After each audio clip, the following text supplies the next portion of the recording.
ချမ်းသာခြင်းရင်စိတ်ကိုပြင်းလို့တရားကောင်းစဉ်ကိုအဲ့ဒါလိုမှတ်ရမယ်ဗျာ။ဘာတဲ့တော့ချမ်းသာခြင်းလို့ရှိရင်မိမိရဲ့စိတ်ကိုပြင်ရမယ်။စိတ်ကိုပြင်ဖို့လိုသလားဖေဟာလို့မေးရင်အများကြီးလိုတာပေါ့လို့ဖြေရမယ်။ဟုတ်လား။ခုတရားဓမ္မတို့ဦးဇင်းတို့ရဲ့စိတ်ဟာကိုယ့်တဲ့အဆင့်နှိမ့်တဲ့စိတ်တွေနဲ့စာရင်တော့အဆင့်မြင့်တယ်လို့ပြောလို့ရပါတယ်။ဒါပေမဲ့ကိုယ့်တဲ့အဆင့်မြင့်တဲ့စိတ်တွေနဲ့စာမယ်ဆိုရင်တော့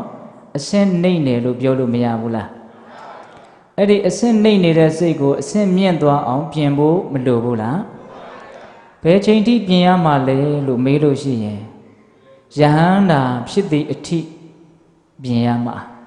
ဟုတ်လား။နှိမ့်ကြတဲ့စိတ်ကနေမြင့်မြတ်တဲ့စိတ်ဖြစ်အောင်ဆိုးတဲ့စိတ်ကနေကောင်းတဲ့စိတ်ဖြစ်အောင်အဆင့်မရှိတဲ့စိတ်ကနေအဆင့်ရှိတဲ့စိတ်ဖြစ်အောင်မိမိရဲ့စိတ်ကိုကြိုးစားပြီးတော့ပြင်ဆင်ကြရမှာဘယ်ချိန်ထိပြင်ရမှာလဲဆိုတော့ခုနကတခါကြီးကပြောတယ်သေတဲ့အထိတယ်နော်သေတဲ့အထိမကဘူးနော်နောက်ဘဝဘဝတိုင်းယဟန္တာမဖြစ်မချင်းစိတ်ရဲ့ပြင်ဆင်မှုလုပ်ငန်းကမပြီးဆုံးဘူးလို့အဲ့ဒါလိုပြောရမယ်ဟုတ်ရဲ့လားအဲ့ဒါလောက်လေးနေတဲ့လုပ်ငန်းစဉ်ကြီးတည့်ရက်လို့သဘောပေါက်ပြီးတော့စိတ်ကိုပြင်ရမယ်ဆိုတော့အခုဆိုးနေတယ်လို့ဆိုလိုတာမဟုတ်ဘူးနော်အခုလည်းပဲကောင်းတဲ့လောက်တော့ကောင်းကြပါတယ်ဒကာကြီးတို့ကောဒကမကြီးတို့ရောဦးဇင်းတို့ရောသို့တော့အဆင့်ဆိုတာကအမျိုးမျိုးရှိတာကိုနှိမ့်နာနဲ့စာတော့မြင့်တယ်မြင့်နာနဲ့စာတော့နှိမ့်တယ်အဲ့ဒီတော့ဒကာဓမ္မတို့ရဲ့စိတ်တွေဘယ်အဆင့်ရှိတယ်လို့ဦးဇင်းတို့မသိပါဘူးသို့တော့တည်တည်ချာချာသိတာကတော့ဒကာဓမ္မတို့ရောဦးဇင်းတို့ရောပြင်ဆင်ဖို့လိုသေးတယ်ဆိုတာတော့သိကြတယ်အဲ့ဒါလက်ခံရလားလက်ခံတယ်အဲ့ဒီတော့ချမ်းသာခြင်းလို့ရှိရင်အရေးအကြီးဆုံးကမိမိရဲ့စိတ်ကိုမြင့်မြတ်လာအောင်စင်ကြဲလာအောင်တန့်ရှင်းလာအောင်ကောင်းလာအောင်ပြင်ဆင်ရမယ်ဒါကလည်းကိုယ့်ရဲ့စိတ်ဟာပြင်ဆင်ဖို့လိုသေးတယ်ချိုးရင်းချက်တွေအများကြီးရှိတယ်အဆင့်သိမ့်မရှိသေးဘူးလို့ပထမဥစွာနားလည်ဖို့တော့လိုသေးတယ်ကိုသိအထင်ကြီးပြီးတော့ငါပြင်ဆင်ဖို့သိမ့်မလိုပါဘူးလို့ထင်ထားရင်တော်တော်ဝမ်းနည်းစရာကောင်းတယ်အဲ့ဒီလူရဲ့ဘဝဟာဟုတ်လားအဆင့်တိုင်းမှာပြင်ဆင်သွားနိုင်မယ်ဆိုလို့ရှိရင်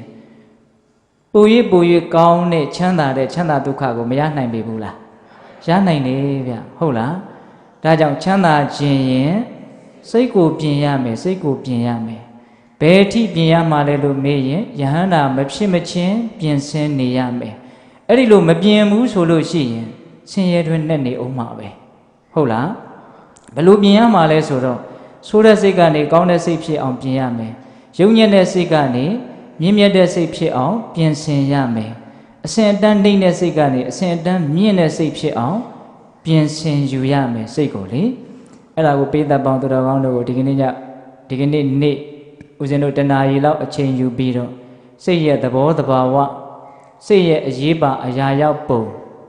စိတ်ကိုဘယ်လိုပြင်ဆင်ကြမလဲဆိုတဲ့အချက်ကလေးတွေနဲ့ပတ်သက်ပြီးတော့ဒါဒီကနေ့ဦးဇင်းတို့ပြောသွားမယ်နော်ဒါကြောင့်ဒီတရားတော်ကိုမဟောကြားသေးခင်မနာကြသေးခင်မှာတရားတော်အလုံးကိုဟောကြားတော်မူခဲ့တဲ့ဘုရားရှင်ကိုယ်တော်မြတ်ရဲ့အင်မတန်အေးချမ်းကြည်လင်တော်မူတဲ့မဟာကရုဏာကိုသိစေရာတရားလုံးစုံကိုသိတော်မူမြင်တော်မူတဲ့သဗ္ဗညုတဉာဏ်ဒီဟုသောပညာကို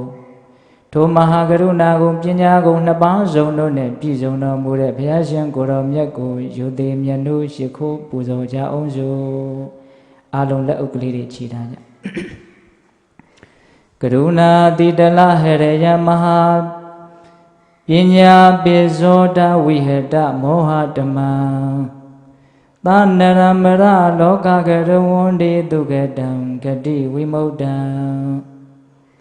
ကရုဏာတိတလဟရယမဟာကရုဏာတော်ဖြင့်ဤမြသောစိတ်နှလုံးလေးရှိတော်မူပါဘိထသော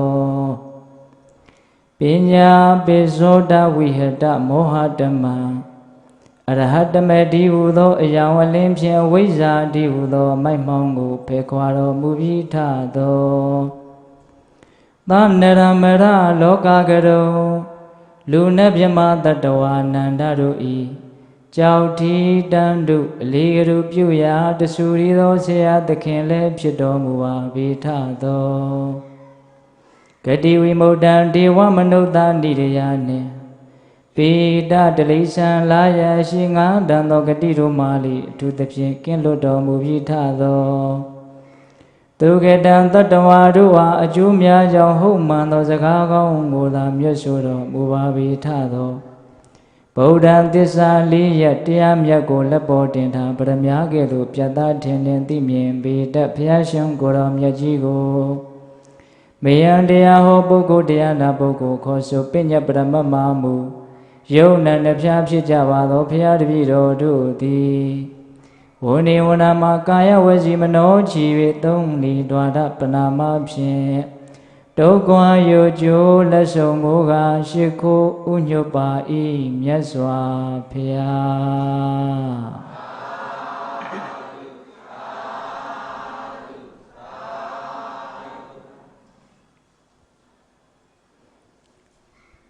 ချမ်းသာခြင်းရင်စိတ်ကိုပြင်းစိတ်ဟာလောကကြီးမှာအရေးအကြီးဆုံးနဲ့အဓိကအကျဆုံးသောအရာလို့ဘေးသက်ပေါင်းသူတော်ကောင်းတို့ထိုက်တလောက်သဘောပေါက်ကြပြီးဖြစ်မှာပါစိတ်ဒေနနေတိလောကောလောကကြီးကိုစိတ်ကခေါင်းဆောင်နေလောကကြီးဟာစိတ်ကြိုးကင်တယ်လို့စိတ်ချဲလေတယ်လို့ဖြစ်နေကြတယ်လို့ဒါကိုလည်းပဲကြားဘူးကြတယ်မဟုတ်လားကြားဘူးကြတယ်နော်ဘလို့ကြိုးကင်ချဲလဲနေတာလဲဆိုတော့ကောင်းတဲ့စိတ်တွေကလောကကြီးကိုကောင်းအောင်ဖန်တီးနေတာမကောင်းတဲ့စိတ်တွေကလောကကြီးကိုမကောင်းအောင်ဖန်တီးနေတာဆိုးတာတွေကောင်းတာတွေအကုန်လုံးဟာအဓိကစိတ်ပေါ်မှာမူတည်နေတာဟုတ်ရဲ့လားစိတ်ယုံမာတွေကလောကကြီးကိုအကြီးတန်းအောင်အယုတ်ဆိုးအောင်ဖန်တီးနေကြတာလောကကြီးမှာဆိုးတာတွေအကုန်လုံးဆင်းရဲတာတွေအကုန်လုံးတို့သည်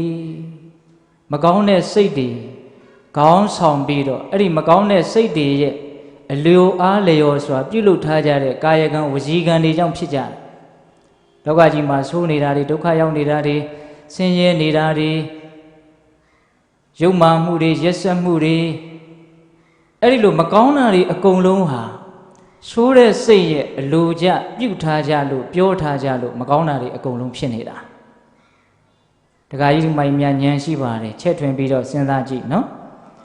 လောကကြီးမှာကောင်းတာတွေအကုန်လုံးချမ်းသာတာတွေအကုန်လုံးအစဉ်ပြေတာတွေအကုန်လုံးအဲ့ဒါတွေဟာကောင်းတဲ့စိတ်ရဲ့စီစားမှုအရာပြုထားကြလို့ပြောထားကြလို့ကောင်းတာတွေဖြစ်နေတာဟုတ်လားအဲ့ဒီတော့ဆိုးအောင်ဘယ်သူပြုနေတာလဲလို့မေးရင်ဆိုးတဲ့စိတ်တွေကပြုတာကောင်းအောင်ဘယ်သူပြုတာလဲလို့မေးရင်ကောင်းတဲ့စိတ်တွေကပြုတာဟုတ်ရဲ့လားဒါကြောင့်ဦးဇင်းတို့ဒေသနာတော်တွေမှာဆိုးတဲ့စိတ်ကောင်းတဲ့စိတ်တွေဟာလောကကြီးကိုခြေလှယ်နိုင်စွမ်းအားကြီးတယ်ဆိုတာနဲ့ပတ်သက်ပြီးတော့မြတ်စွာဘုရားဟောထားတယ်မနောပုပ္ပင်ကမဓမ္မမနောတိထာမနောမေယမနတ္တာစီပတံနေနာပါတတိဝါကရောတိဝါတတောနံဒုက္ခမနွေတိစက္ကံဝဝဟာတောပရံစိတ်ဟာအရာရာကောင်းဆောင်မကောင်းတဲ့စိတ်တွေနဲ့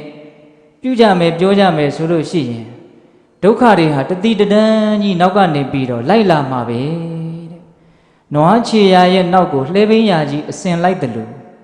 မကောင်းတဲ့စိတ်တွေနဲ့ပြုကြမယ်ပြောကြမယ်ဆိုရင်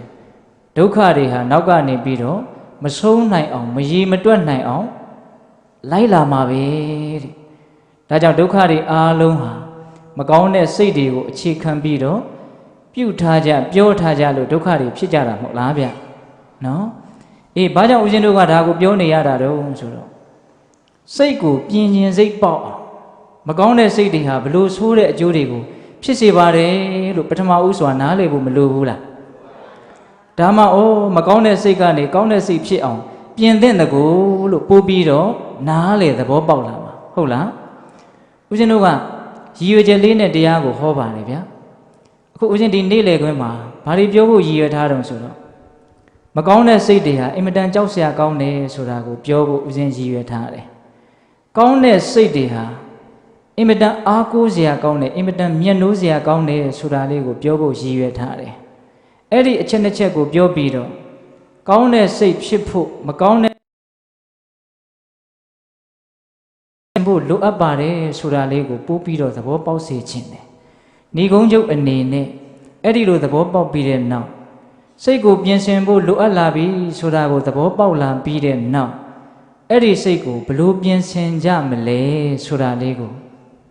ဏီကုံးချုပ်အနေနဲ့ပြောခြင်းအချက်၃ချက်ပြောသွားမှာနော်မကောင်းတဲ့စိတ်ဟာလောကမှာကြောက်စရာအကောင်းဆုံးအယုတ်ဆိုးဆုံးအကြီးအတန်းဆုံးမကောင်းတဲ့စိတ်သီးသားလည်းလောကမှာတကယ်အဆိုးဝါးဆုံးဆိုတာကိုပြောခြင်းတယ်ကောင်းတဲ့စိတ်သီးသားလည်းအရာရာကိုကောင်းစီတယ်လို့ကောင်းတဲ့စိတ်ရဲ့အစွမ်းကိုဒုတိယပြောခြင်းတယ်ဟုတ်လားအဲ့ဒီလိုပြောလိုက်တော့ပိဋကတ်တို့ဦးဇင်းတို့ရဲ့စိတ်ထဲမှာ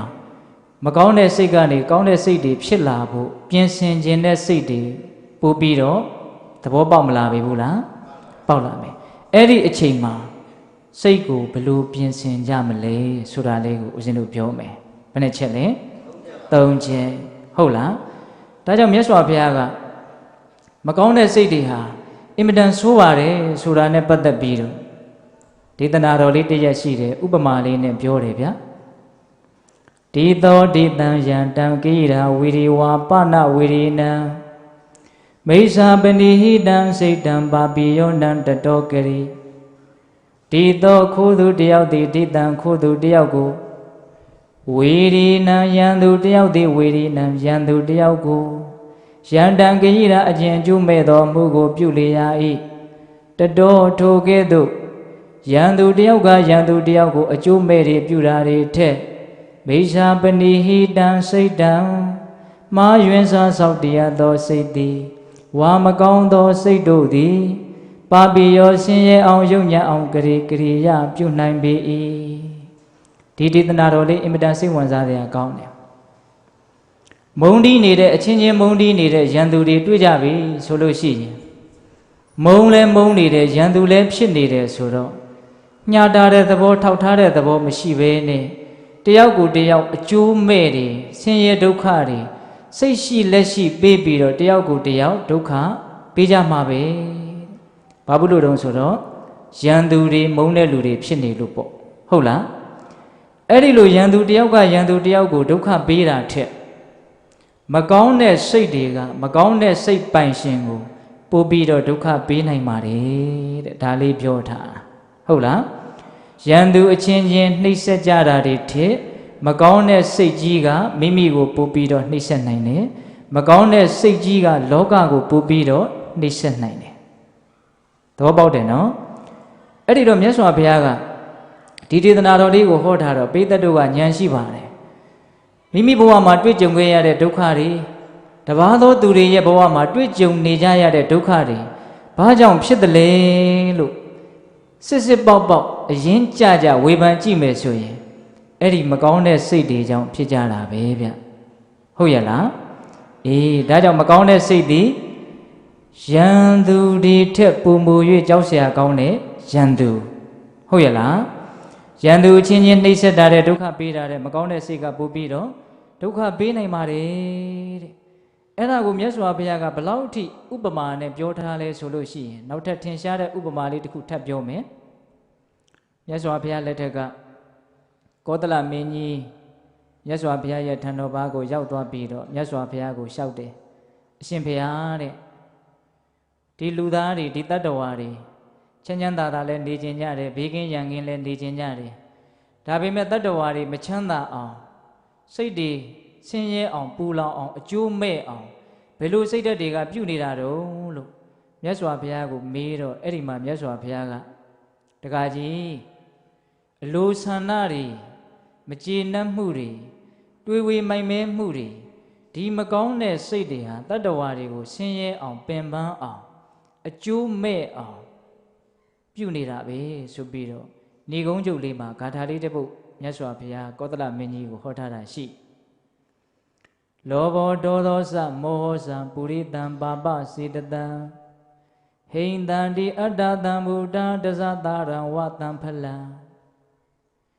လောဘောဒေါသောစမောဟစပုရိတံပါပစေတတံလူချင်းမှုတွေမကျေနပ်မှုတွေတွေ့ဝေမိုင်မဲမှုတွေဆိုတဲ့မကောင်းတဲ့စိတ်ဓာတ်တို့တွေအဲ့ဒီမကောင်းတဲ့စိတ်တွေဖြစ်လာပြီဆိုရင်အဲ့ဒီမကောင်းတဲ့စိတ်ကိုအဖြစ်ခံတဲ့ပုဂ္ဂိုလ်ဟာဘာနဲ့အလားတရံတူတယ်လဲဆိုတော့ဟ ဟိန္တံတိအတ္တတံဗုဒ္ဓတဇတာရံဝတံဖလံတံဖလံမိမိရဲ့အတိတိတဇတာရံအခွန်လျင်အနှစ်ရှိသောကျူပင်ဝါပင်ကိုဟိန္တံတိဣဝဖြစ်စီတပ်ဖြတ်တဲ့ကဲ့သို့အတ္တတံဗုဒ္ဓမိမိရဲ့အတွင်းတဏ္ဍာမှာဖြစ်ပေါ်၍နေကြကုန်သောလောဘဒေါသမောဟဆိုတဲ့သဘောတရားတို့သည်ပုရိသံပါပစေတတံထိုကဲ့သို့သောယုတ်မာသောစိတ်ရှိတဲ့ပုဂ္ဂိုလ်တွေကိုဟိန္တံတိဖြစ်စီတပ်ဖြတ်တတ်ကုန်၏မကောင်းတဲ့စိတ်တွေကိုယ်တဏ္ဍာမှာဖြစ်လာရင်ဘာနဲ့တူတယ်လဲဆိုတော့ဝါးသည်တီးပြီဆိုတော့အဲ့ဒီဝါးသည်လည်းတီးပြီးရောဝါးပင်ဟာတည်တော့တာပဲဟုတ်ရဲ့လားကျူသည်တီးပြီးပြီဆိုရင်အဲ့ဒီကျူပင်ဟာတည်တော့တာပဲအဲ့ဒီဝါးသည်ကျူသည်ဟာသူ့ရဲ့မိခင်အပင်ဖြစ်တဲ့ဝါးပင်ကျူပင်ကိုအသေးတတ်တယ်လို့မျိုးမကောင်းတဲ့စိတ်တွေမိမိတို့ရဲ့တတိပညာလစ်ဟင်းမှုကြောင့်ဖြစ်ပေါ်သွားတာနဲ့တပြိုင်တည်းအဲ့ဒီပုဂ္ဂိုလ်ရဲ့ဘဝကိုဆင်းရဲအောင်ဒုက္ခရောက်အောင်တပ်ဖြတ်သောနည်းနဲ့တပ်ဖြတ်တတ်တယ်တဲ့ဒါကြောင့်မကောင်းတဲ့စိတ်တွေဖြစ်ရတာဟာဒီဒေသနာတော်အလိုရသေသည်သီးတာဒကမာကြီးတွေမကောင်းတဲ့စိတ်ဖြစ်ရတာဟာဘာဖြစ်တယ်သေသည်သီးတာဗျဒီနေရာမှာသေတယ်ဆိုတာကလည်းပဲအမျိုးမျိုးရှိပါတယ်ဘုံကနေလဲပြီးတော့မလှုပ်နိုင်မရှားနိုင်အသက်ရှူရက်သွားမှသေတာလို့ခေါ်တာမဟုတ်ဘူးလေအဲ့ဒီသေခြင်းကတော့လူတိုင်းနားလေတာပေါ့ဗျဟုတ်လားနောက်ထပ်သေတယ်ဆိုတာအမျိုးမျိုးရှိတယ်ဒီအသက်ဇီဝိတယုံနာခန္ဓာအစဉ်ပြက်ပြီးတော့ဘဝပြောင်းသွားတယ်နောက်ဘဝတစ်ခုဖြစ်သွားတယ်ဒါလည်းသေတာပါပဲသို့တော့သေခြင်းကအမျိုးမျိုးရှိတယ်သူတော်ကောင်းသက်သေတယ်ဆိုတာလည်းရှိသေးတယ်တဲ့ဟုတ်လားဘာသက်သေတယ်သူတော်ကောင်းသက်သေသွားတာတဲ့သူတော်ကောင်းသက်ကဘာလဲဆိုတော့ဟိရိဥတ္တပတရားဟာသူတော်ကောင်းရဲ့အသက်တဲ့နော်မကောင်းတာလုပ်ရမှာပြောရမှာကိုရှက်တဲ့သဘော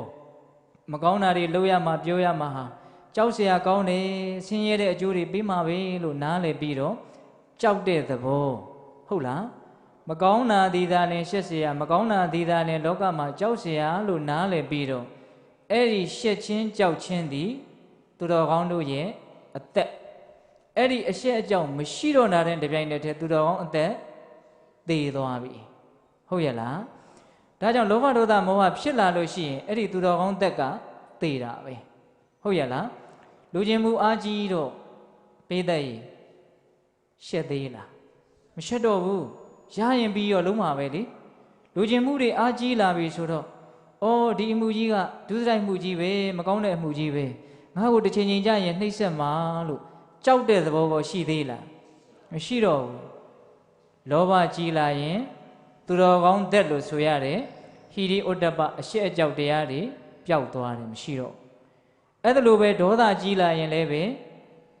ငါလှုပ်ချင်ရလှုပ်ရရင်ပြီးတာပဲဆိုပြီးတော့ရှက်တဲ့သဘောကြောက်တဲ့သဘောမရှိတော့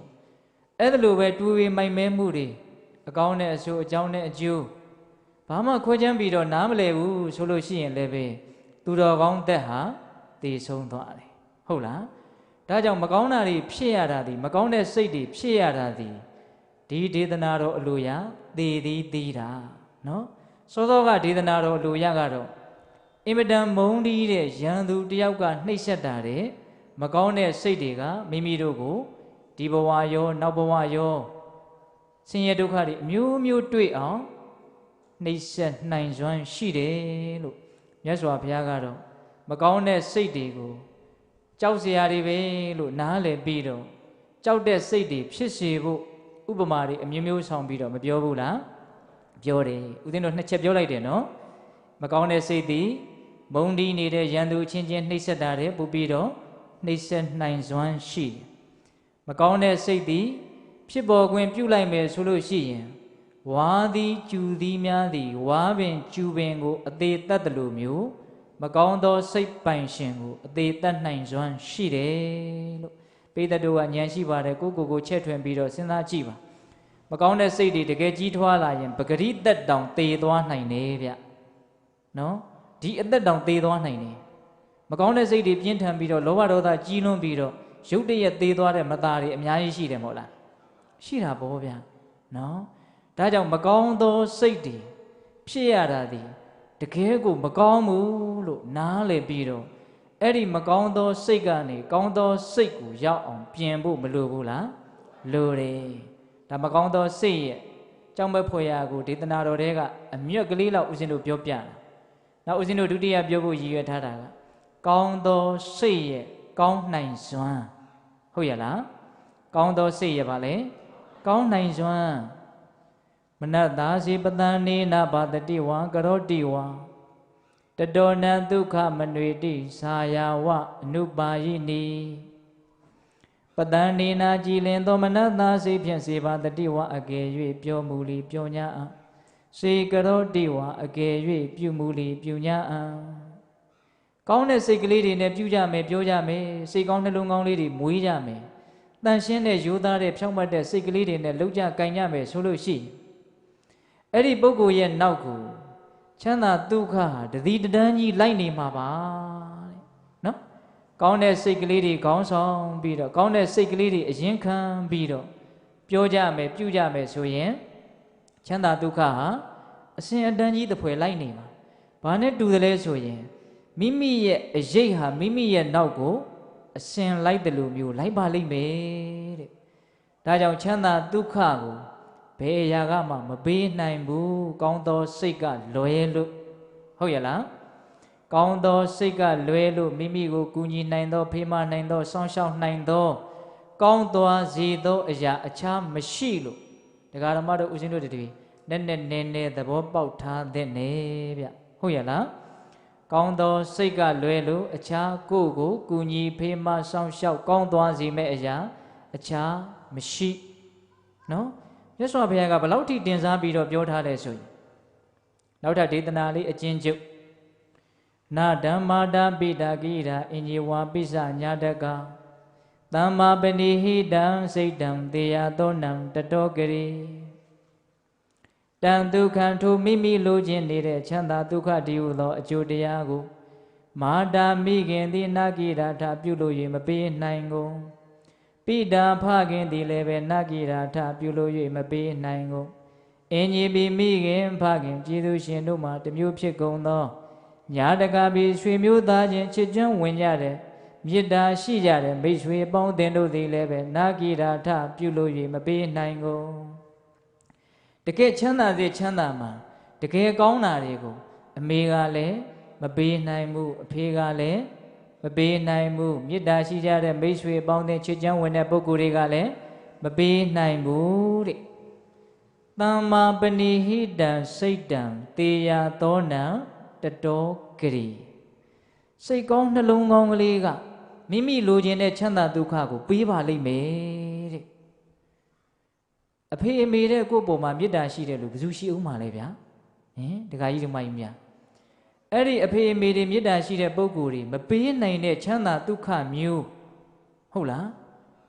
အဲ့ဒီလိုတကယ်ချမ်းသာဒုက္ခအစစ်အမှန်ကိုမိမိရဲ့စိတ်ကောင်းနှလုံးကောင်းကပဲမိမိကိုပေးပါလိမ့်မယ်တဲ့ဒါကုံအောင်ပြောထားတာနော်စိတ်တကယ်ကောင်းလာပြီဆိုလို့ရှိရင်စိတ်တကယ်အဆင့်မြင့်လာပြီဆိုလို့ရှိရင်ပိဋကတ်နိဗ္ဗာန်ကိုတောင်မြင်နိုင်စွမ်းရှိလာတယ်ခုတရားဓမ္မတို့ဦးဇင်းတို့တွေနိဗ္ဗာန်ကိုမမြင်သေးဘူးနိဗ္ဗာန်ကိုမမြင်သေးတော့ချမ်းသာစေချမ်းသာမှန်ကိုမမြင်သေးတော့ဒီချမ်းသာဒုချမ်းသာရောင်ကိုပဲချမ်းသာစေချမ်းသာမှန်ထင်ပြီးတော့လောဘတွေကြီးကြတယ်လူကျင်မှုတွေများလာတယ်လူကျင်တဲ့အတိုင်းမဖြစ်တဲ့အခါမကျေနပ်မှုတွေဖြစ်လာတယ်လူကျင်မှုရဲ့ဖြည့်ဆည်းပေးမဲ့အရာကိုတားဆီးလာပြီဆိုရင်အဲ့ဒီအတားဆီးတွေကိုဖျက်ဆီးပြစ်မယ်ဆိုပြီးတော့ဒေါသတွေမကြီးကြဘူးလားဒေါသတွေကြီးတယ်ဆိုတာလောဘတွေကြီးလို့ကြီးတာဗျ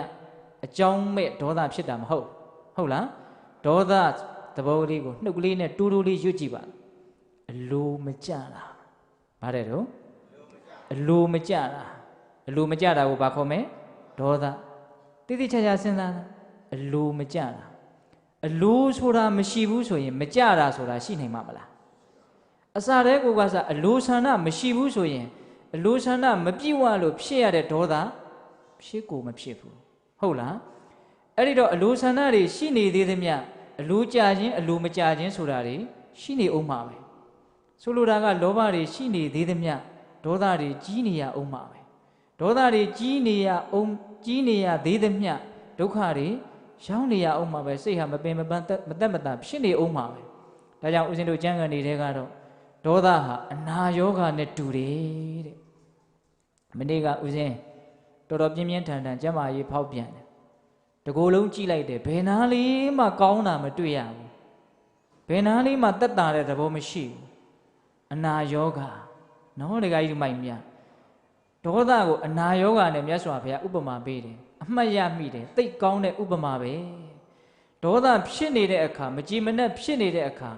ဘဝမှာဘာတွေပဲရှိဘာတွေပဲဖြစ်နေ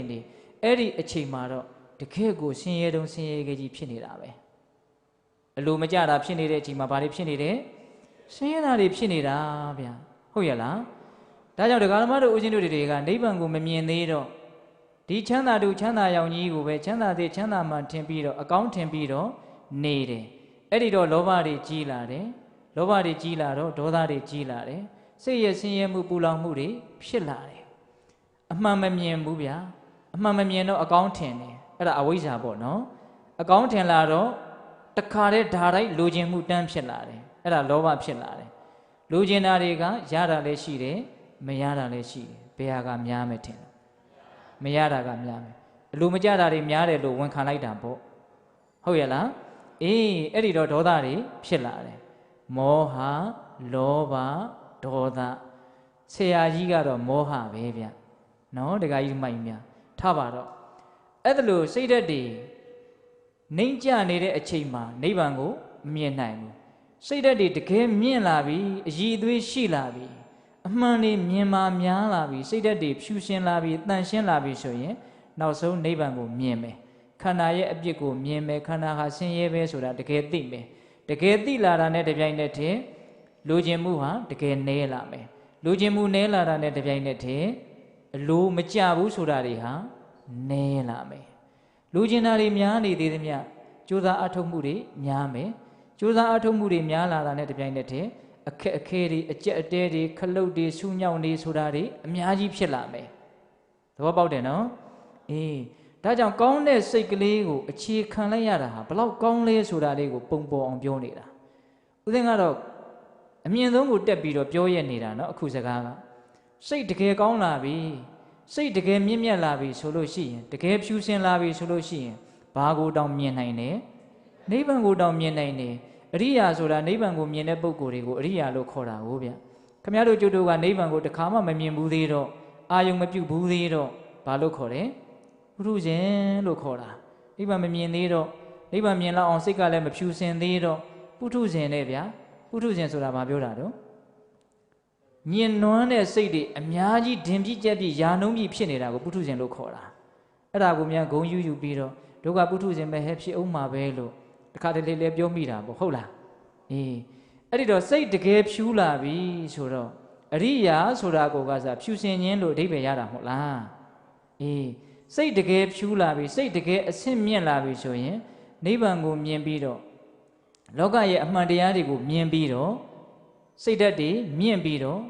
ဆင်းရဲဒုက္ခတကယ်ငြိမ်းသွားကြတယ်ဒါကြောင့်စိတ်တွေဖြူစင်ရတာစိတ်တွေကောင်းရတာဟာလောကမှာအကောင်းဆုံးပဲ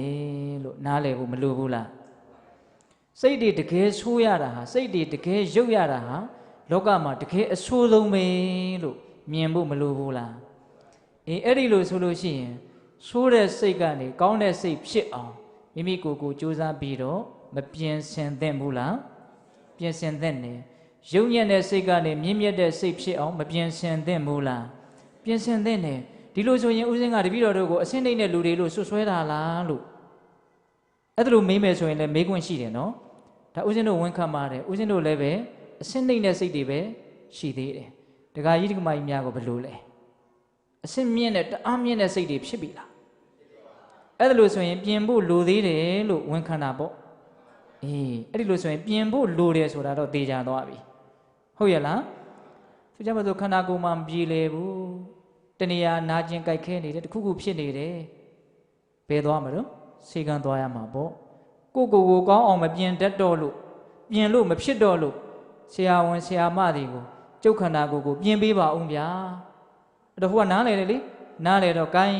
ငါကလည်းဓာလိုက်တော့ပြင်လို့ဖြစ်မှာမဟုတ်ဘူးဆို စေထိုးတန်ထိုးစားတန်စားစေးပေးတန်ပေးပြီးတော့ခန္ဓာကိုယ်ကိုဘာလို့ပေးလိုက်လို့ပြင်ပေးလိုက်တယ်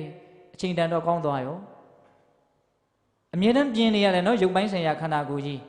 ဟင်ဆရာဝန်ဆေးကန်းတွေကိုသွားမှပြင်တာလို့နားလေထားရင်လည်းအမြင်နဲ့ကျင်သေးတယ်နေတိုင်းကိုယ့်ဟာကိုယ်လည်းပြင်းနေရတယ်မဟုတ်လားမနဲ့လင်းလာတော့အညစ်အကြေးတွေကိုတုတ်တင်ပေးရတယ်မပြင်မဲမစင်မဲထားလို့ဖြစ်မလားဗျအေးပြီးတော့ဘာဖြစ်တော့အစာကျွေးရတယ်နော်ပြီးတော့အဝတ်ကောင်းကောင်းဆင်းရတယ်ဘာလို့တုံဆိုတော့ဒီခန္ဓာကိုယ်အရှင်ပြေအောင်လို့ပြင်ပေးနေရတယ်နော်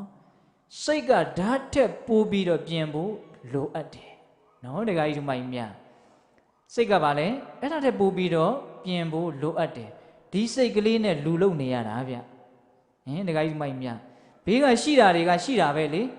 ဘလို့ပဲရှိပါလေပြောပြောဘေးမှာပဲကိုယ်ထဲမှာဘာမှရှိတာမဟုတ်ကိုယ်ထဲမှာစိတ်ပဲရှိတာခံစားမှုတွေပဲရှိတာကိုကကိုရှိတာတွေနဲ့ပတ်သက်ပြီးတော့ကိုတွေးတာခေါ်တာတွေနဲ့ကိုကကိုအမျိုးမျိုးအထင်မှားနေတာတော့ရှိတာပေါ့လေဟုတ်လားဒါပေမဲ့ကိုတကယ်နေရတာကကိုစိတ်ကလေးနဲ့ကိုနေရတာအစင်းသိမ့်တဲ့စိတ်တွေနဲ့နေတော့ဆင်းရဲပြီးတော့နေတာပဲရှိမရှိဂုံနေမြင့်မမြင့်အစင်းသိမ့်တဲ့စိတ်နဲ့နေရရင်ဆင်းရဲနေတာပဲဟုတ်လားအစင်းမြင့်တဲ့စိတ်ကလေးနဲ့နေရရင်ချမ်းသာနေတာပဲအဲ့တော့ဒကာဓမ္မတို့ဦးဇင်းတို့တွေဘယ်သူနဲ့နေတာလဲလို့မေးရင်စိတ်နဲ့နေတာခံစားမှုလေးနဲ့နေတာဒါရိုးရိုးလေးဦးဇင်းကအကြမ်းမြင့်အရက်စကားလေးပြောကြည့်တာနော်ဒကာကြီးမိုက်များဒါကြောင့်ကိုတကယ်ချမ်းသာခြင်းလို့ရှိရင်မကောင်းတဲ့စိတ်ကနေကောင်းတဲ့စိတ်ဖြစ်အောင်ပြင်ရမယ်ဗျဟုတ်လားအဆင့်နှိမ့်တဲ့စိတ်ကနေ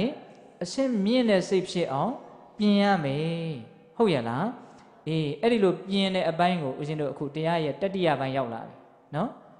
မကောင်းတဲ့စိတ်တွေရဲ့ကြောက်မဲ့ဖွယ်ရာကလေးတွေကိုဒေသနာတော်လေးတွေထုတ်ပြီးတော့ဦးဇင်းပြောခဲ့တယ်နော်ကောင်းတဲ့စိတ်ရဲ့တကယ်မျက်နှိုးဖွယ်ရာအရေးပါပုံအချက်လက်အဓိကကြပုံလေးကိုလည်းပဲဒေသနာတော်လေးတွေနည်းနည်းထုတ်ပြီးတော့ပြောခဲ့တယ်နော်အေးအခုဘာကိုပြောမယ်စိတ်ကိုဘယ်လိုပြင်ကြမလဲဆိုတာလေးနဲ့ပတ်သက်ပြီးအဲ့ဒါကြတော့ဦးဇင်းတို့ကဘာပြောချင်တော့ဆိုတော့ပေတတို့ကြားဖို့ပါတယ်ပန္တိတတာမဏေဆိုတာလေဟုတ်လားဇလန်းတွေကတော့ကြားဘူးနေတာဆိုတော့ဦးဇင်းတို့ကအကျေပြောနေစရာမလိုဘူးလို့ထင်ပါတယ်ကတ္တပမြတ်စွာဘုရားလက်ထက်ကမဟာဒုတ်ဆိုကြားဘူးတယ်မဟုတ်လားကတ္တပမြတ်စွာဘုရားကိုငကြင်းသားနဲ့ဆွမ်းကတ်တယ်လေဟုတ်လားတရားမင်းကလာပြီးတော့ချက်ပေးတယ်လေကြားဘူးတယ်မဟုတ်လားနှိမ့်နေတဲ့အိမ်ကလေးတွေကိုမြတ်စွာဘုရားဝင်သွားတာကတ္တပမြတ်စွာဘုရားဝင်သွားတာမြေကြီးကလည်းနှိမ့်မပေးဘူးအိမ်ကလည်းမြင့်မပေးဘူးဒါပေမဲ့မြတ်စွာဘုရားရဲ့အရက်တော်ပဂရိအနေအထားတိုင်းပုံမှန်ပဲဝင်သွားတယ်အံ့ဩစရာကောင်းတဲ့တကိုးတော်လို့ဆိုရမှာပေါ့အိမ်ကိုမြင့်ပေးတာလည်းမဟုတ်ဘူးတဲ့ဗျာမြေကြီးကိုနှိမ့်ပေးတာလည်းမဟုတ်ဘူးတဲ့ဗျာဘုရားကသေးသွားအောင်ဖန်ဆင်းလိုက်တာလည်းမဟုတ်ဘူးတဲ့ဗျာသို့တော့အစဉ်ပြေပြေပဲအိမ်ထဲကိုကြွားသွားတယ်တဲ့ဒါကလေးကခေါင်းထဲပေါ်လာလို့ပြောလိုက်တာဟုတ်လားအဲ့ဒီမဟာဒုက္ခဦးဇင်းတို့မြတ်စွာဘုရားလက်ထက်ကြတော့ရှင်သာရိပုတ္တရာကိုတော်မြတ်ကြီးရဲ့အင်မတန်ရင်းနှီးတဲ့ဆရာတကားတွေရဲ့အိမ်မှာတကားကြီးတွေရဲ့အိမ်မှာတထေးသေးကျွဲရဲ့အိမ်မှာလူလာဖြစ်တာကိုဟုတ်လားအဲ့မှာလူလာဖြစ်တော့ငါဘုစုကျေးဇူးကြောင့်ဒီလိုဖြစ်လေဩရှင်သာရိပုတ္တရာကျေးဇူးကြောင့်အဲ့ဒီမှာနာမည်မှဲ့တဲ့နေ့မှာသူ့အောင်မှာခင်းထားတဲ့တသိန်းတန်တဲ့ကပလာလေးကိုကလေးလေးကတကယ်မှရက်သားလာသားလေးနော်အေးအဲ့ဒါလေးကိုကပလာလေးကိုလက်ညှိုးလေးနဲ့ရစ်ပြီးတော့ပေးခြင်းသူကဒါကိုလည်း तू မနိုင်ဘူးပြောလည်းမပြောတတ်ဘူးလေအဲ့ဒီမှာဒီလက်ကလေးကိုဖြေလိုက်ရင်ကလေးကဘာလို့တော့ငိုတယ်အဲ့ဒီမှာရှင်သာရိပုတ္တရာသိတယ်ဒီကလေးကသူ့ကိုဒီကပလာပေးခြင်းနေတယ်ဘာလို့နေရတော့ကျေးဇူးတင်လွန်းလို့ကျေးဇူးဆက်နေတာသူကဟုတ်လားရှင်သာရိပုတ္တရာကိုပေးခြင်းနေတယ်ကလေးကထားပါတော့အဲ့ဒီမှာဒီရှင်ပန္တိတာကနောက်9နှစ်သားအရွယ်ရောက်တဲ့အခါကျတော့ရှင်သာရိပုတ္တရာကိုတော်မြတ်ကြီးရဲ့တပည့်ဖြစ်တယ်ဆိုကြပါစို့ဟုတ်လားအဲ့ဒီမှာဆွမ်းငံကြွသွားတော့ပေတတုတိမဲ့အပိုင်းတွေကိုဦးဇင်းအကုန်ကြော်ခဲ့တယ်နော်ဟုတ်လားဆွမ်းငံကြွသွားတော့ကိုရင်လေးကနောက်ကလိုက်သွားတယ်နောက်ကလိုက်တော့ဦးဇင်းတို့တာဝတိမြို့ရဲ့ပြင်ဘက်မြို့ထဲကိုမဝင်ခင်ဆိုတော့လေတွေရှိတာပေါ့အဲ့ဒီလေတွေထဲမှာမြောင်းလေးတွေသွဲပြီးတော့တောင်သူတွေကရေကိုကိုလိုရယူပြီးတော့စပားဆိုင်ပြိုးကြတာပေါ့လေအဲ့ဒီမှာကိုရင်ကမေးတယ်အရှင်ဘုရားဒီရေတွေမှာစိတ်ရှိလားဘုရားလို့မေးတယ်ဒါဟန်ဆောင်ပြီးတော့မေးတာမဟုတ်ကလေးအနေနဲ့ရေကိုကိုလိုတဲ့နေရာကိုသွဲပြီးတော့ယူတယ်ဆိုတော့ ရေကိုလူတယောက်ကမြအမိန်ပေးပြီးတော့မင်းဟိုကနေဟိုသွားဒီကနေဒီသွားလို့ပြောလို့ဒီရေကပဲစိတ်မြန်းရှိလို့ခိုင်းတာကိုမြလုံနေသလားလို့ तू ထင်ကောင်းထင်မယ်ပေါ့နော်ဒါကြောင့်ရေမှာဘာရှိလားလို့မေးတယ်လေစိတ်ရှိလားလို့မေးတယ်အဲ့ဒီတော့ရှင်သာရိပုတ္တရာကစိတ်ရှိလက်ရှိပဲပြောတယ်ကိုရင်ရေမှာစိတ်မရှိပါဘူး။အဲ့တော့ကလေးကစဉ်းစားတယ်ကိုရင်ကစဉ်းစားတယ်စိတ်မရှိတဲ့ရေကိုတောင်ကိုလိုချင်တဲ့နေရာကိုရောက်အောင်ယူလို့ရသေးတယ်ဆိုရင်စိတ်ရှိတဲ့ငါစိတ်ရဲ့အလိုကိုမလိုက်ဖဲနဲ့ငါရဲ့အလိုကိုသာလင်စိတ်ကိုလိုက်စေမယ်ဒီစကားလေးပါလာတယ်ဟုတ်လားဒါကြောင့်စိတ်ကိုငါလိုသလိုငါပြင်မယ်လို့ပထမတစ်ချက်သူအဲ့လိုစဉ်းစားတယ်တဲ့ဒါကတော့ပါရမီရှင်လည်းဖြစ်လို့ဒီလိုလဲစဉ်းစားတတ်တာနေမှာပေါ့ပါရမီကလည်းလိုပါတယ်နော်ဒီကိစ္စမိုက်များခုဒကာဓမ္မတို့ဦးဇင်းတို့လည်းကိုယ်တိုင်မစဉ်းစားတတ်ပေမဲ့လို့ပါရမီတွေပါလာလို့သူများစဉ်းစားပြီးသားကိုအယံသင့်ရတယ်အဲ့ဒါလည်းကံကောင်းခြင်းတစ်မျိုးပဲဟင်ဒကာကြီးဒီမိုက်များခုဒါလေးဦးဇင်းကခေါင်းထဲပေါ်လာတယ်နော်ကိုယ်တိုင်စဉ်းစားရမလိုဘဲနဲ့သူများစဉ်းစားထားတာကိုအယံသင့်မရဘူးလားကိုယ်တိုင်ပံကာတီထွင်စရာမလိုဘဲနဲ့ပံကာရဲ့အရာတာကိုအခုဘာဖြစ်နေတော့ခံစားနေရတယ်ကိုယ်တိုင်မီးလုံးတီထွင်စရာမလိုဘဲနဲ့မီးရဲ့အယောင်အလင်းကိုခံစားနေရတယ်ဒါလည်းကံကောင်းတယ်လို့ပြောလို့မရဘူးလားအဲ့ဒါလည်းပါရမီပါတာပဲဟုတ်လားဟင်တခါကြီးဒီမှာမြတ်အဲ့ဒါလည်းပါရမီပါတာပဲနော်အေးအခုကိုရင်ကဘာတော့စိတ်မရှိတဲ့ရေကိုတောင်ကိုလိုရာကိုယူလို့ရတယ်ဆိုရင်ငါရဲ့အလိုကိုစိတ်ကိုလိုက်စေမယ်စိတ်ရဲ့အလိုကိုငါမလိုက်ဘူးလို့အဲ့လိုစဉ်းစားတယ်အဲ့ဒါနဲ့ကိုရင်ကလေးနဲ့တဲ့အတွေးခေါ်တွေတွေးတာဆိုတော့မျက်နှာကလည်းတော်တော်တီသွားမှာပေါ့နော်အဲ့ဒါနဲ့မြို့ထဲရောက်တဲ့အခါကျတော့မြို့အစွန်အဖျားမုတ်ဆိုးတွေရှိတယ်အဲ့ဒီမုတ်ဆိုးတွေကအဲ့ဒီခေတ်ကတော့လေးတွေမြားတွေနဲ့သားကောင်လိုက်တာကိုဗျအဲ့ဒီမှာသူတို့ရဲ့မြားတံလေးတွေကိုလိုရာကိုဖြောင်းဖြောင်းတန်းတန်းစိုက်နိုင်အောင်မြားတံကဖြောင်းဖို့လိုတယ်လေအဲ့တော့ဝါးချမ်းတွေကိုစိတ်ပြီးတော့လှုပ်ထားတဲ့ပဂတိမြားတံကမဖြောင်းသေးဘူးနည်းနည်းလေးတော့ကွေးကောက်မှုလေးရှိတယ်အဲ့ဒီကောက်မှုနဲ့ပြစ်လိုက်ရင်လိုတဲ့နေရာကိုမရောက်နိုင်ဘူးအဲ့ဒီတော့ဒီဝါးတံကိုမီးပြပြီးတော့အပူပေးပြီးတော့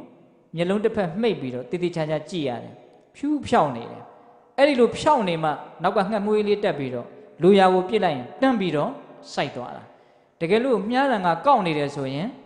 လူရာကိုမရောက်နိုင်ဘူးဘလောက်ပဲလက်တဲ့ပါတယ်ပြောလူရာကိုမရောက်နိုင်ဘူးအဲ့ဒီလိုမြားတံဖြောင်းနေတာကိုကိုရင်ကအထူးအဆန်းတထေးသားဆိုတော့လဲဘယ်မြင်ဘူးပါမလဲဗျာဟုတ်လားအဲ့ဒါနဲ့အရှင်ဘုရားဟိုမြားတံလေးတွေကိုမီးအပူပေးပြီးတော့ဖြောင်းနေတယ်အဲ့ဒီဝါးတံလေးတွေကစိတ်ရှိလားလို့မေးတယ်တဲ့မေးပြန်ပြီတော့စိတ်ရှိလားတဲ့ကိုရင်ဝါးတံလေးတွေမှာစိတ်မရှိပါဘူးအဲ့တော့ကိုရင်ကစဉ်းစားပြန်တယ်စိတ်မရှိတဲ့ဝါးတံကိုတောင်အပူပေးပြီးတော့လိုသလိုလုံနိုင်တယ်ဆိုရင်စိတ်ရှိတဲ့ငါတန်တန်ကိုငါလိုသလိုလုံမယ်တဲ့ပိတ်တဲ့သူ့ကိုသူဘယ်လိုလုပ်မယ်လိုသလိုလုပ်မယ်တဲ့ဗျာကြီးကျယ်လိုက်တဲ့စကားနော်တခါကြီးမိုက်မြဟုတ်လားကိုကောင်းကောင်းပြင်မယ်လို့ပြောနေတာနော်ကိုပါလဲကောင်းကောင်းပြင်မယ်လို့ပြောနေတာအဲ့ဒါနဲ့ကိုရင်ကစိတ်ရဲ့အလိုကိုငါမလိုက်ဘူးငါရဲ့အလိုကိုစိတ်ကိုလိုက်စေမယ်ဒီအချက်က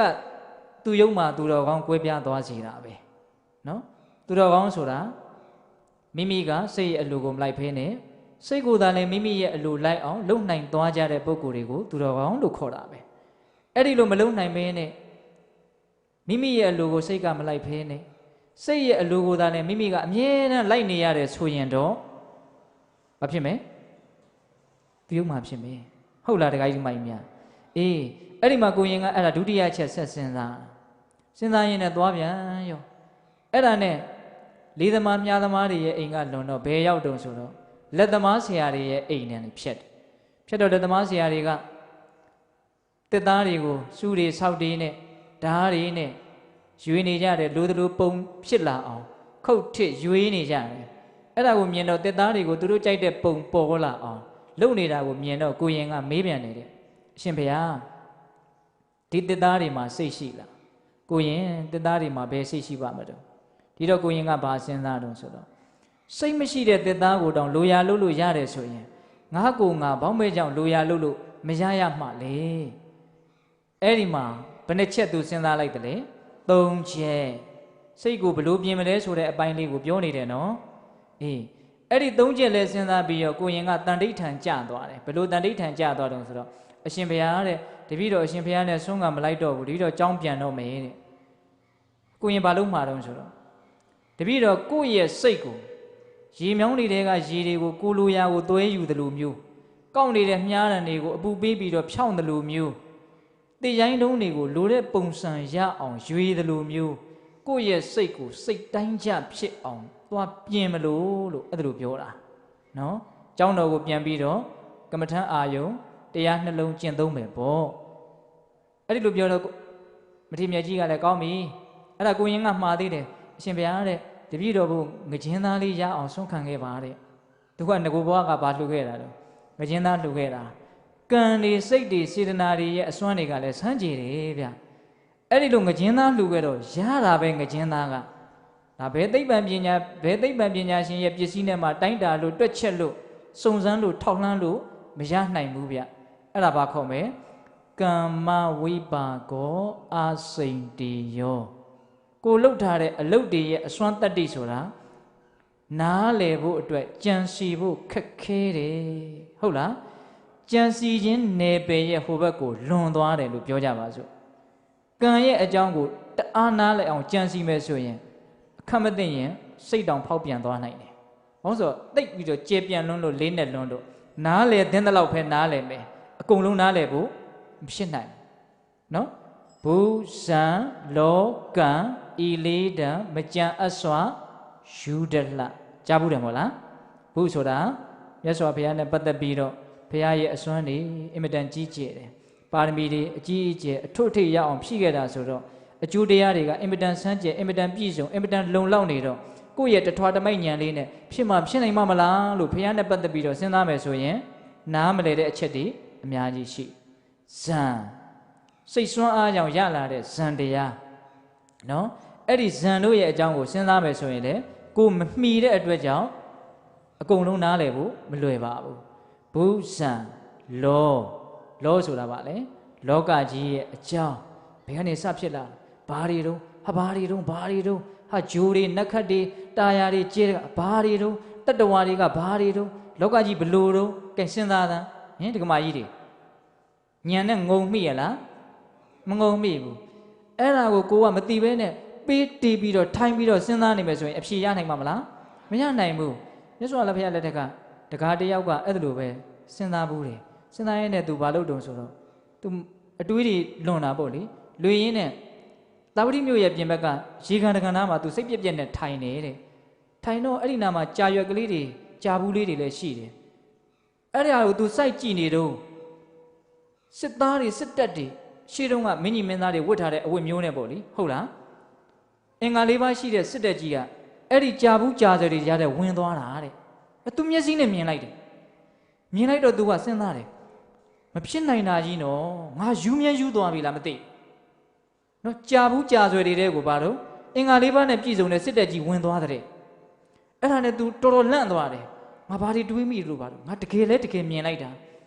အဲ့ဒါနဲ့သူကလူတွေကိုပြောတယ်သူ့ရဲ့မိတ်ဆွေပေါင်းတဲ့တွေကိုဟေးငါယူမြဲသွားပြီလားမသိဘူးကြာဘူးကြာဆွဲတွေတဲ့ကိုအင်္ဂါ၄ပါးနဲ့ပြည့်စုံတဲ့စစ်တပ်ကြီးဝင်သွားတာငါမြင်လိုက်တယ်အဲ့တော့ဘေးကလူတွေကလည်းဘယ်နာလဲတော့သေကြတဲ့မင်းကြောင်သွားပြီပေါ့ဒီခေတ်စကားနဲ့ဆိုအဲ့ဒါကြောင်သွားတာမဟုတ်ဘူးအဲ့ဒါတကယ်ဝင်သွားတာတဲ့အဲ့ဒါမြတ်စွာဘုရားဟောထားတာရှိတယ်အတူဓာတွေနဲ့တာဝရိန်ဓာတွေနဲ့စစ်ဖြစ်ပြီးတော့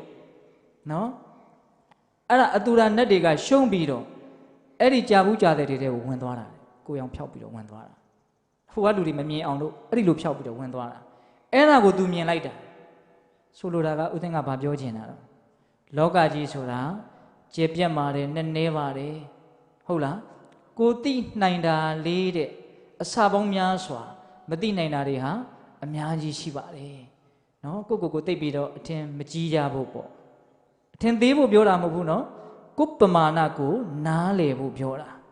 စကားတွေအများကြီးဘေးတွေထွက်ကုန်ပြီဥသိန်းသိတယ်ဟုတ်လားဘူဇံလောကံ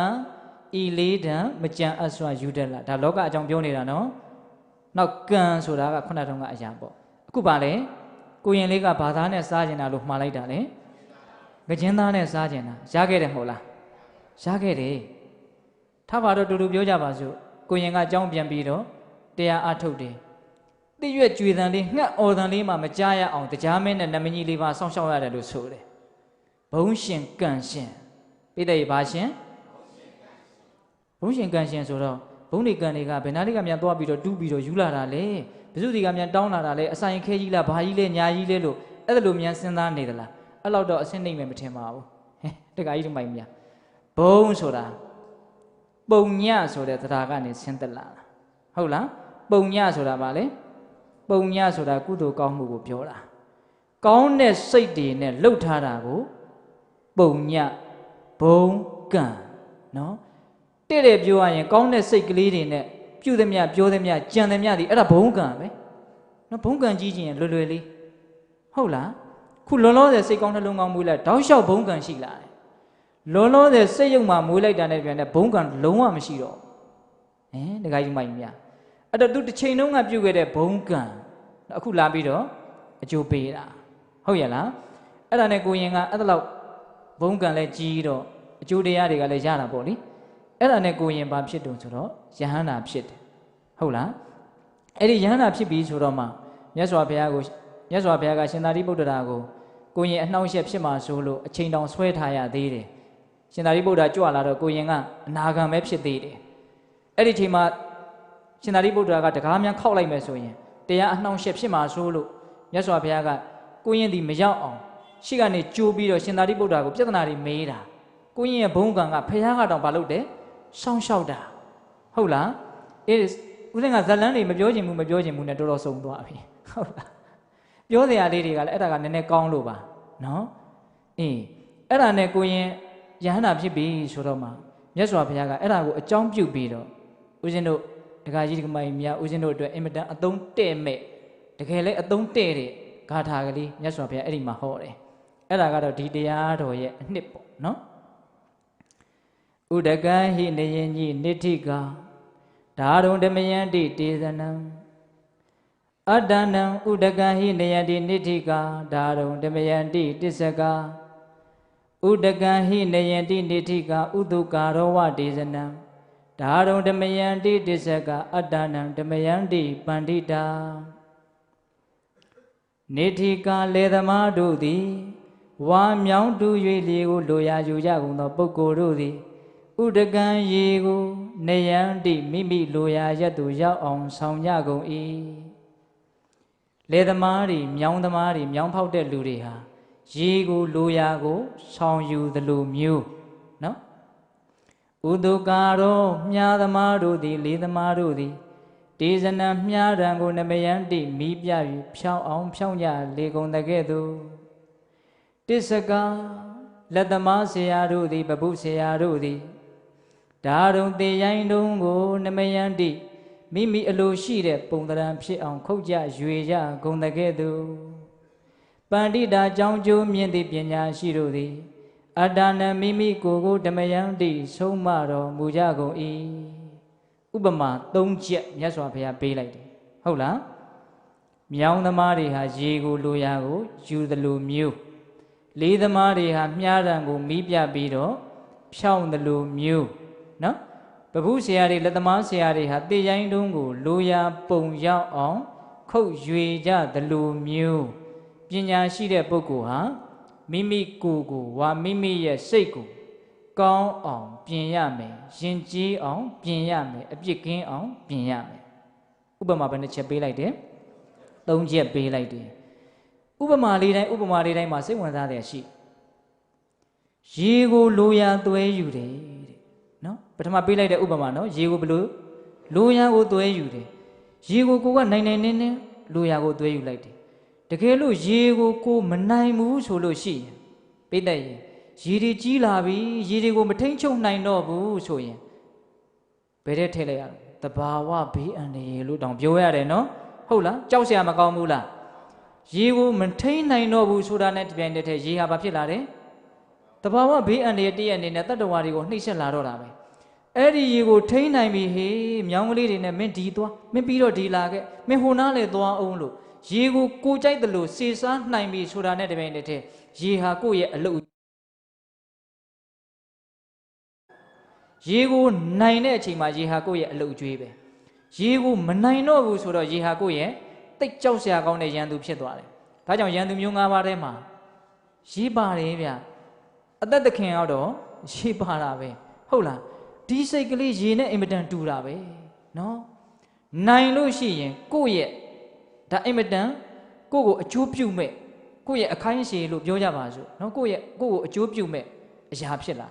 သူ့ကိုမနိုင်တာနဲ့တပည့်နဲ့သူကတိတ်ကြောက်စရာကောင်းတဲ့အန္တရာယ်ပေးတဲ့အရာဖြစ်သွားတာကိုယ့်ပုံမှာမူတည်တယ်နော်ဒကမာကြီးများဟုတ်လားဒီစိတ်ဟာလည်းပဲနိုင်ရင်အကျိုးရှိမယ်မနိုင်ရင်တိတ်အကျိုးမဲ့မယ်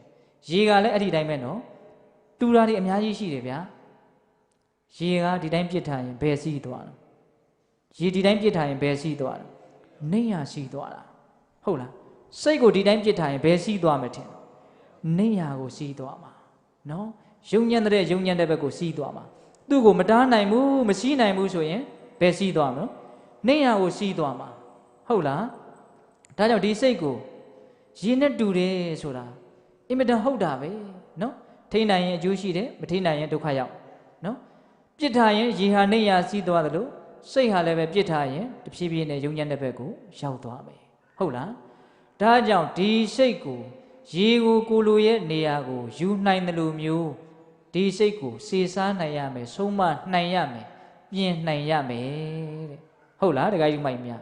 ဒါကြောင့်ဒါနကောင်းမှုဖြစ်အောင်သီလကောင်းမှုဖြစ်အောင်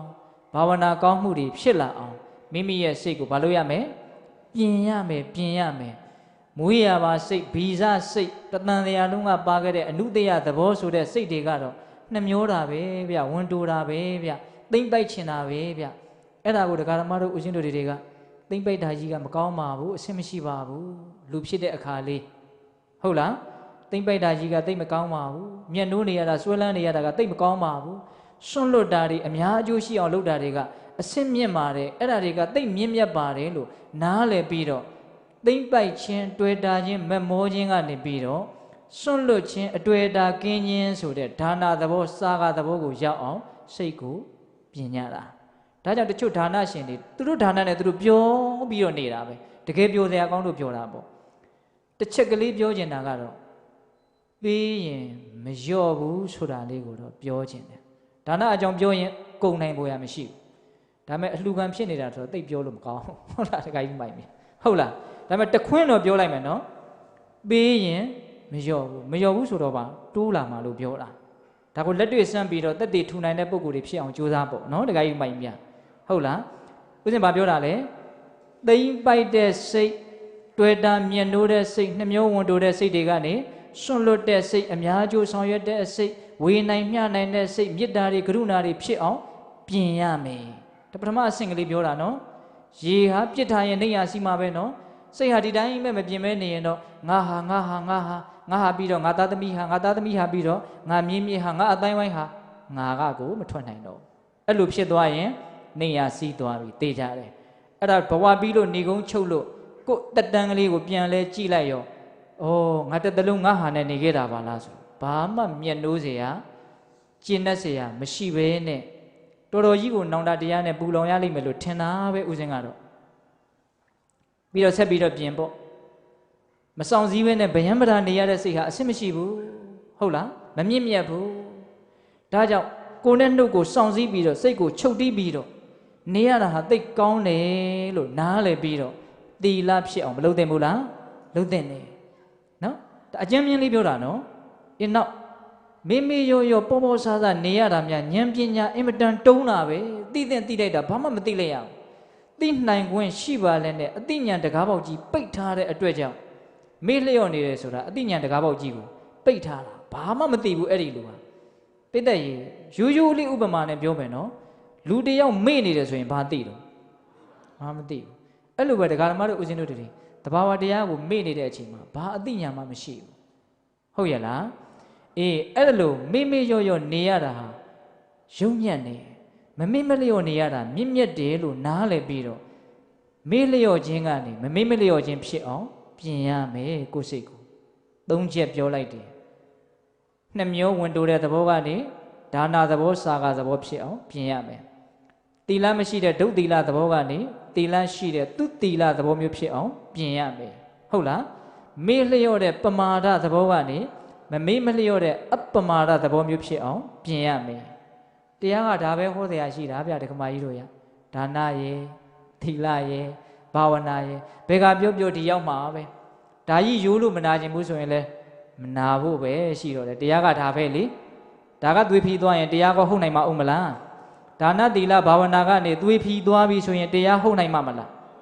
တရားမဟုတ်ရင်ဘာဖြစ်မလဲမတရားရိုးလေးတရားမဟုတ်ရင်မတရားအခုမတရားတွေတော်တော်ပေါ်နေတယ်လို့ထင်တယ်ဟုတ်လားထားပါတော့အဲ့တော့ရေဟာစိတ်နဲ့တူတယ်လို့ဒါတစ်ချက်ပြောခဲ့တယ်နော်နောက်တစ်ချက်မြားတံကလေးများကောက်နေတယ်ဆိုရင်ပြစ်မှတ်ကိုလုံးဝမမှန်စေဘလို့ချိန်ပြစ်လို့မှမမှန်ဘူးအကောက်ဆိုတဲ့သဘောဟာအဖြောက်မသွားဘူးပိဋကအကောက်ဟာအဖြောက်မသွားဘူးအကောက်တို့ရဲ့သဘောတည်ဝေချင်းဝိုက်ချင်းသဘောရှိတယ်ခမန်းရခက်တဲ့သဘောရှိတယ်ဘယ်နှကြမယ်လို့လုံးဝမသိနိုင်အကောက်တွေမှာတေးကြတဲ့သဘောရေရတဲ့သဘောမရှိဘူးအကောက်တွေမှာတေးကြတဲ့သဘောရေရတဲ့သဘောမရှိဘူးနော်သူဘယ်နှရောက်မယ်လို့မသိနိုင်ဘူးသူသွားညံသွားမှာပဲသူအကြောင်းတဲ့ရီအားလဲဆိုတာသွားမှာပဲဘာဖြစ်လို့လဲဆိုတော့သူကအကောက်ကြီးပဲဟုတ်လားအဖြောင်းတို့ဒီသားနဲ့အဖြောင်းသွားတဲ့သဘောရှိတယ်အဖြောင်းတို့ဒီသားနဲ့တေးကြတဲ့သဘောရေရတဲ့သဘောရှိတယ်ဒီဆိုဒီတန်းရောက်တယ်ဟိုဆိုဟိုတန်းရောက်တယ်ဘာဖြစ်လို့တော့သူကအဖြောင်းကိုဟုတ်လားဒီစိတ်ဟာလည်းအဲ့ဒီတိုင်းပဲကောက်နေလို့ကတော့ကိုလိုချင်တာရကိုမရဘူးနော်ဒါကြောင့်တရားအထုတ်တယ်ဆိုရင်အတ္တိထောစအမာယာဝီမကောက်ကြည့်ရဘူးမစင်းလဲရဘူးအဲ့ဒီအည်သွေးရှိကိုရှိရသစ္စာတရားဆိုတာအဖြောင်းအမှန်လေးဗျာဟုတ်လားဖြောင်းသောမှန်သောသစ္စာတရားကိုသိခြင်းရင်ဖြောင်းသောမှန်သောစိတ်ဓာတ်နဲ့ရှာမှဖြောင်းသောမှန်သောသစ္စာတရားကိုသိဟုတ်ရလားဒါကြောင့်အကောက်တို့သည်လူရင်းပြစ်မှတ်ကိုဘယ်တော့မှမှန်ရိုးထုံးတာမရှိဘူးဒါကြောင့်ဖြောင်းဖို့အရေးမကြီးဘူးလားအရေးကြီးတယ်စိတ်ကောက်ကြီးနဲ့တော့ချမ်းသာကိုမရနိုင်ဘူးလို့ပြောတာမြားကောက်ကြီးနဲ့တော့ပြစ်မှတ်ကိုမတည့်ပါဘူးဟုတ်လားအဲ့ဒီလိုပဲစိတ်ကောက်ကြီးနဲ့တော့ချမ်းသာဒုက္ခကိုမရနိုင်ဘူးစိတ်ဖြောင်းလို့ဖြစ်တာလေမိမိရည်ရွယ်ထားတဲ့ပန်းတိုင်ကိုရောက်နိုင်တယ်ဒါကြောင့်ကောက်သောစိတ်ကိုဖြောင်းသောစိတ်ဖြစ်အောင်ပြင်ရမယ်ဘာတွေတုံးဆိုတော့လောဘကနေအလောဘဖြစ်ဖို့ဒေါသကနေမေတ္တာဖြစ်ဖို့မောဟကနေပညာဖြစ်ဖို့အဲ့ဒါဖြောင်းနေဆိုတာအဲ့ဒါပြောတာပါပဲနော်လောဘရှိလာရင်ကောက်ကျစ်တာပဲလေနည်းနည်းရှိရင်နည်းနည်းကောက်တာပဲအများကြီးရှိရင်တော့အများကြီးကောက်လိုက်မယ်နည်းနည်းလေးရကျင်သေးတယ်ဆိုတော့မတိမတာလေးဝိုက်သွားမှာဟုတ်လားနော်အဲ့တော့ဦးဇင်းတို့ကုထုဇဉ်တွေဘဝကပြောရတာလဲတော်တော်အားငယ်ပါတယ်လောဘတွေကရှိနေတာဆိုတော့အကောက်တွေကလည်းအမြဲတမ်းရှိနေတာပဲတခါကြီးမိုင်းမြဒါဒုတိယမြားတံနဲ့ပြောတာနော်နောက်တတိယပါတော့တေရိုင်းတုံးများကိုလက်သမားဆရာတွေဗဟုဆရာတွေဟာသူတို့လိုချင်တဲ့ပုံဖြစ်အောင်ရှူးတွေစောက်တွေဓားတွေတုံးပြီးတော့လိုရပုံသွင်းပလိုက်တယ်ဟုတ်တာပေါ့နော်အဲ့ဒီတေရိုင်းတုံးကိုဗဟုထုလိုက်တယ်ဆိုရင်ဖျားဆိုလဲဖျားပဲနတ်ရုပ်ဆိုလဲနတ်ရုပ်ပဲဟာတိတ်ပြီးတော့တင့်တယ်တဲ့ကြည်ကောင်းတဲ့အမှုပညာမြောက်တဲ့ပစ္စည်းဆိုရင်လည်းအဲ့လိုဖြစ်သွားတယ်အဲ့တော့ဦးစင်းကစဉ်းစားကြည့်တယ်ဒီတေရိုင်းတုံးကြီးကနေဒီကြည်ကောင်းတဲ့အယုတ်တယုတ်ဖြစ်သွားတယ်အမှုပညာမြောက်တဲ့ပစ္စည်းတစ်ခုဖြစ်သွားတယ်ဘာပြုလို့အဲ့ဒါလိုဖြစ်သွားတယ်လဲဆိုတော့မလိုအပ်တဲ့အရာတွေကိုဖယ်ပစ်လိုက်လို့ဟုတ်လားဘာကိုဖယ်ပစ်လိုက်တယ်မလိုအပ်တဲ့အရာကိုဖယ်ပစ်လိုက်တယ်မျက်နှာပုံဖော်တော့မယ်ဆိုဒီနာခွက်နေတယ်ဆိုအဲ့ဒါကိုမလိုဘူးလေဖယ်ပစ်လိုက်ပေါ့ဟုတ်လားမလိုတာကိုဖယ်ပစ်လိုက်ရင်ကိုလိုချင်တာလေးကြမ်းနေတာခုဒကာဓမ္မတို့ဦးဇင်းတို့တွေလိုချင်တာကိုမရသေးဘူးဆိုတာကမလိုအပ်တဲ့အရာတွေကိုအပြည့်ထည့်ထားလို့လိုချင်တာကမရသေးတာကိုကလိုချင်တာကိုရချင်တယ်လေပြောပါသေးရဲ့မလိုချင်တာတွေကိုလည်းမပြစ်နိုင်သေးဘူးဗျာမလိုအပ်တာတွေကိုလည်းမပြစ်နိုင်သေးဘူးအဲ့ဒီအပိုကိစ္စတွေကဘဝနဲ့အပြည့်ထည့်ထားတာဆိုတော့ကိုလိုချင်တဲ့အရာလေးတွေကသူတို့နေရတော့မရှိသလိုဖြစ်နေတယ်သဘောပေါက်လားမသိဘူးဒကမာကြီးများဒါကြောင့်မလိုအပ်တဲ့အရာအပိုအရာတွေကိုဖယ်ပြစ်နိုင်ရင်ဖယ်ပြစ်နိုင်တယ်လို့ကိုယ့်ရဲ့ဘဝဟာချမ်းသာတာလေးကြီးကြံ့မယ်ဟုတ်လားခုတေရိုင်းတုံးကြီးမှာမလိုအပ်တဲ့အရာလေးတွေကိုဖယ်ပြစ်လိုက်ရင်လှပလာတဲ့သဘောရှိတယ်နော်ဒါသူပုံစံနဲ့သူပေါ့နော်ဒါကတော့ဟုတ်လားလှဲဘိန်းဆိုရင်လည်းလှဲဘိန်းပုံစံပေါ့ရုပ်ထုဆိုရင်လည်းရုပ်ထုပုံစံပေါ့ဘာပဲဖြစ်ဒါနဲ့မသင့်တော်တဲ့ဒါနဲ့မကိုက်ညီတဲ့အရာတွေကိုဖယ်ပြစ်လိုက်တာချင်းတော့တူတယ်မဟုတ်လားတူတယ်အဲ့ဒီလိုပဲဒကာဓမ္မတို့ဦးဇင်းတို့တွေက